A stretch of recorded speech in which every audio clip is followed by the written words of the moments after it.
ଆମ ଅଞ୍ଚଳର ଏକ ସତ କଥାକୁ ନେଇ କାହାଣୀଟିଏ କହୁଛି।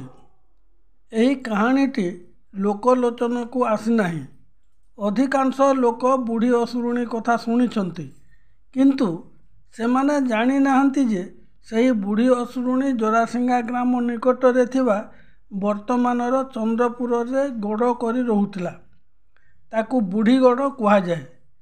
ଏହି ଅସୁରୁଣୀ କେଉଁଠି ଥିଲା, କିପରି ଏଠାକୁ ଆସିଲା, ଏଠାରେ ଯାହା ସବୁ କରିଛି, ସେହି ବିଷୟ ନୂଆ କାହାଣୀ ପୁସ୍ତକରେ ଲେଖାଯାଇଛି।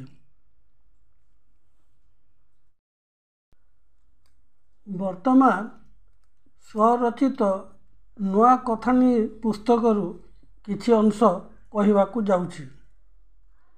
ଏକ ଦିନକର କଥା।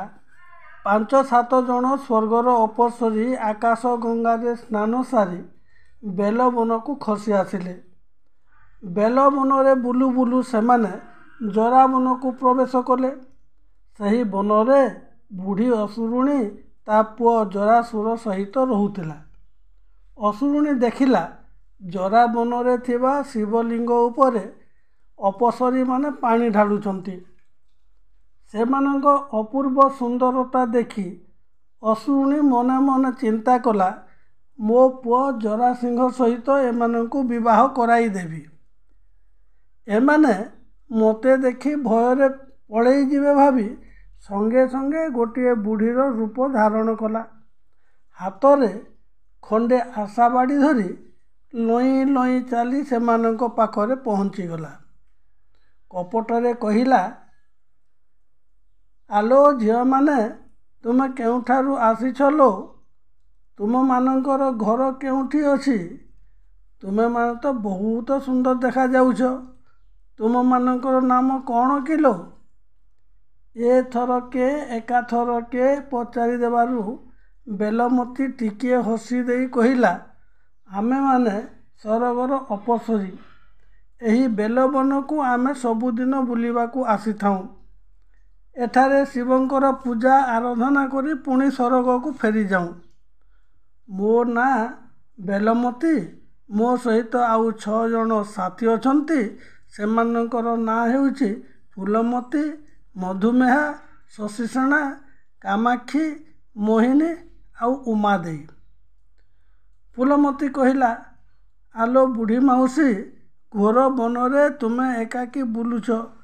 ତୁମକୁ ଡର ଭୟ କିଛି ଲାଗୁନାହିଁ? କେତେବେଳେ ବାଘ ଭାଲୁ ଆସି ଖାଇଯିବେ। ତୁମେ ତୁମ ଘରକୁ ଫେରିଯାଅ। ବୁଢ଼ୀ ଅସୁରୁଣୀ କହିଲା, ମୋର 2ଟି ଭେଣ୍ଡିଆ ପୁଅ ମରିଗଲେ। ମୋର ଭାଇ ଥିଲା, ସିଏ କୁଆଡ଼େ ଚାଲିଗଲା ଯେ ଫେରିଲା ନାହିଁ। ମୋ ସାଙ୍ଗରେ ଛୋଟା ପୁଅଟିଏ ଅଛି। ମୋର ଦୁଃଖ କ'ଣ ବଖାଣିବି ଲୋ ଝିଅମାନେ? ଆମେ 2 ମା' ପୁଅ ଏଇ ଘୋର ବନରେ ପତ୍ର କୁଡ଼ିଆଟିଏ କରି ରହିଛୁ। ସେହି ଗୃହକୁ ଯିବା ପାଇଁ ବାଟ ପାଉନାହିଁ। ଅରଣ୍ୟରେ ବୁଲି ବୁଲି ହାଲିଆ ହୋଇଗଲିଣି। ମୋ ବୟସକୁ ତ ତୁମେମାନେ ଦେଖୁଛ। ମୋର ଛୋଟା ପୁଅ କ'ଣ କରୁଥିବ କେଜାଣି?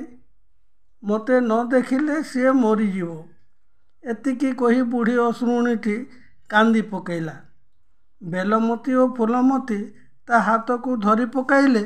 ଆଉ କାନ୍ଦ ନାହିଁ, କାନ୍ଦ ନାହିଁ କହି ଆଖିରୁ ଲୁହ ପୋଛିଦେଲେ। ମଧୁମେହା ଅପସରୀ କହିଲା, ଆଲୋ ବୁଢ଼ୀମା, ଆମେ ଥାଉଁ ଥାଉଁ ତୁମେ କାହିଁକି ଚିନ୍ତା କରୁଛ? ଦୁଃଖରେ ଓଠ ଥରାଇ ଅସୁରୁଣୀ କହିଲା, ଝିଅମାନେ, ମୋ ପାଖକୁ ଆସ। ସମସ୍ତେ ବସ। ଆଜି ମୁଁ ଉପବାସ କରିଛି। ମୋ ପୁଅର ଦୀର୍ଘ ଆୟୁଷ କାମନା କରି ଶିବଙ୍କର ପୂଜା କରିବି। ଆଜି ରାତିକ ପାଇଁ ମୋ ପାଖରେ ତୁମେମାନେ ରୁହ। କାଲି ସକାଳୁ ମୋ ଘରକୁ ଚାଲିଯିବା। ଆମେମାନେ ରହିପାରିବୁ ନାହିଁ ବୋଲି ମଧୁମେହା କହିବାରୁ ଅସୁରୁଣୀଟି ଛଳନା କରି ପୁଣି କାନ୍ଦିବାକୁ ଲାଗିଲା। କାନ୍ଦ ଦେଖି ବେଲମତି ତା ସହିତ ରହିବାକୁ ରାଜି ହୋଇଗଲା। ଫୁଲମତି ମଧ୍ୟ କହିଲା, ମୁଁ ବି ତୁମ ସାଥିରେ ରହିବି। ବେଲମତି ଆଉ ଫୁଲମତି ଅସୁରୁଣୀ ପାଖରେ ରହିଲେ। ଆଉ ବାକି 5 ଜଣ ଅପସରା ସ୍ୱର୍ଗକୁ ଚାଲିଗଲେ। ଅସୁରୁଣୀର ମାୟା ଅପସରାମାନେ ଜାଣିପାରିଲେ ନାହିଁ। ଭାବପ୍ରବଣ ହୋଇ ତା ପାଖରେ ରହିଗଲେ।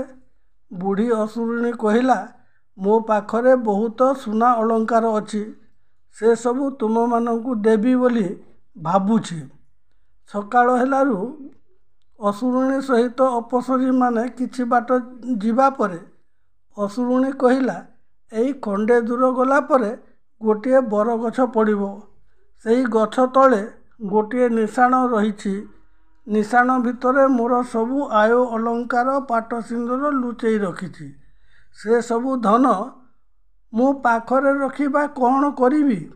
ତେଣୁ ତୁମ 2 ଜଣଙ୍କୁ ସେସବୁ ଦେଇଦେବି ବୋଲି ଭାବୁଛି।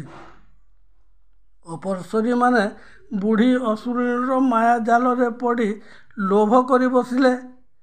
ସୁନା ଗହଣା ପାଇବା ଆଶାରେ ତା ପଛେ ପଛେ ଚାଲିବାକୁ ଲାଗିଲେ। ସ୍ନେହରେ ଅପସରୀମାନେ ଅସୁରୁଣୀକୁ ବୁଢ଼ୀ ଆଈ ନାମରେ ଡାକିବାକୁ ଲାଗିଲେ। ବୁଢ଼ୀ ବରଗଛ ମୂଳକୁ ଯାଇ ନିଶାଣରେ ଥିବା ସୁନା ଅଳଙ୍କାର ସବୁକୁ ଗଦେଇ ଦେଲା। ସେମାନଙ୍କୁ ଇଚ୍ଛା ଅନୁସାରେ ପିନ୍ଧିବାକୁ କହିଲା। ଅପସରୀମାନେ ପଛକୁ ଓଲଟି ଦେଖିଲେ, ବୁଢ଼ୀ ଆଈ ରହୁଥିବା କୁଡ଼ିଆ ପାଖରେ ତା ପୁଅ ଜରାସିଂହ ଘୁଙ୍ଗୁଡ଼ି ମାରି ଶୋଇଛି। ତାକୁ ଦେଖି ଅପସରୀମାନେ ଡରିଗଲେ। ବୁଢ଼ୀ କହିଲା, ତାକୁ ତୁମେମାନେ ଡର ନାହିଁ, ସିଏ ମୋର ଚାକର। ଲୋଭରେ ପଡ଼ି ସେହି 2 ଜଣ ଅପସରୀ ସୁନାର ଅଳଙ୍କାର ସବୁ ଆଣି ବାଛି ବାଛି ପିନ୍ଧିବାକୁ ଲାଗିଲେ।